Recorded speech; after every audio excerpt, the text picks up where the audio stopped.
আসসালামু আলাইকুম গাইস, তোমরা সবাই কেমন আছো? তো আমি মিনি কিচেনের ভিডিও বানাবো ভাবতেছি, তো সেই জন্য চুলা বানাচ্ছি। তোমরা কি মিনি কিচেনের ভিডিও দেখতে চাও?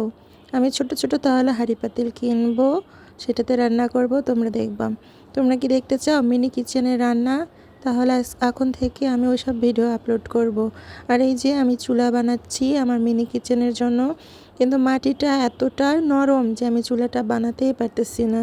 আর মাঝখানে ওয়ান টাইম একটা কাপ দিয়েছি যাতে গোল শেপটা ভালো আসে, কিন্তু সাইড থেকে বারবার নেমে যাচ্ছে। দেখো, সাইড থেকে বারবার মাটিগুলো সরে যাচ্ছে। আমি এত সুন্দর করার চেষ্টা করতেছি যে সুন্দর করে আমি এটা বানাবো, কিন্তু হচ্ছেই না। আর খড়ি দেওয়ার জন্য, লাকড়ি দেওয়ার জন্য যে একটা ফুটাটা রাখছি, ওইটাতে আমার একটা চাকুর মতন একটা ইয়ে ছিল, ওইটা দিয়ে রাখছি।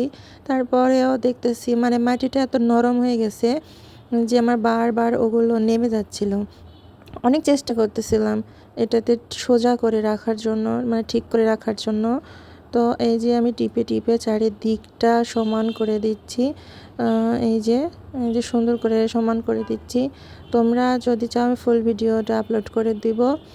আর তোমরা কে কে মিনি কিচেনের ভিডিও দেখতে চাও, ছোট্ট ছোট্ট হাঁড়ি পাতিল কয়রাতে রান্না করা কে কে দেখতে চাও, তোমরা সবাই কমেন্ট করে অবশ্যই জানাবা। এই যে আমি ভাবলাম মাঝখানে আবার ওইটা দিয়ে রাখি, তাহলে গোল শেপটা ভালো থাকবে।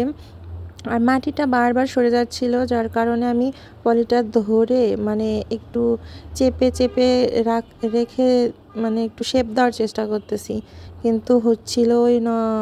কী যে করব আমি বুঝতে পারতেছিলাম না। মাটিটা না একদম বালি বালি।